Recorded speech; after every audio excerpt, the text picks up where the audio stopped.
Aceh gundang hedrong lama kedeu Sweden liwali. Nyo yang jet pegah lun tuan tepulain hana mungkin ke pegah hana ke depa karena lun tuan wartawan orangnya. Maksud wartawan kan wartawan lagi wartawan pemerintah, wartawan ulama.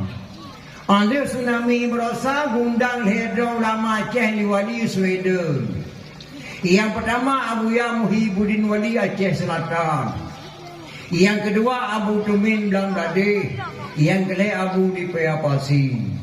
Pas berangkat ulamanya ledro ke tengah malam tu menuju kamar dua boh Wali.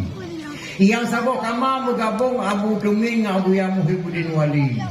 Yang sabok tu Abu Payapasi. Poh si tengah tujuh jatuh tok pintu Abu nebedah Wali kena berempau. Ambaga bedah ulamanya hedro mata mu gulung tika di luar malam begah dijaga ulamanya hedro bertetuk seuden di luar tempat ini. Gedamang sabah kamar bersedia kursi liwali limang boh, dua boh kamar saw. Yang sabah geduk Malik Mahmud Al-Haitan Paduka Jenau. Yang sabah tu almarhum Hasan Muhammad Ditiro tinggal kursi lebo.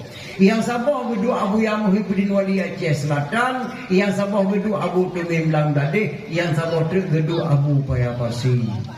Hana panjang gepegah haba wali le krek sagan. Le undang ulama Aceh dari Aceh le dro gang gelanto le undang Aceh le sago. Dekul liwali. Lun sampaikan amanah lun bak dron.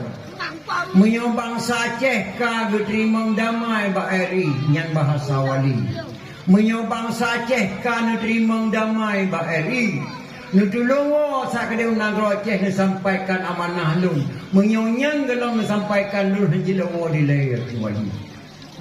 Yang barakan dalam gled tabunan kadi niutron gampong yu matapoh ulama dayahnya ta pedang Ahlussunnah wal Jamaah. Yang berakan nang le tabunan naeng yutren ngampun ni saboh ngana muda Aceh nya tepudang daulat di Aceh nyan ga amanah li wali. Yang pertama yang sebut amanahnya Abu Ya almarhum Abu Muhyiddin Wali. Yang kedua almarhum Abu Tumin Bangladesh. Yang ketiga Abu Payapasi. Tempat kata mayang awak draw kana mudah tinggal serot Abu di Payapasi tidak akan Abu Aceh. Dua draw kamu meninggal.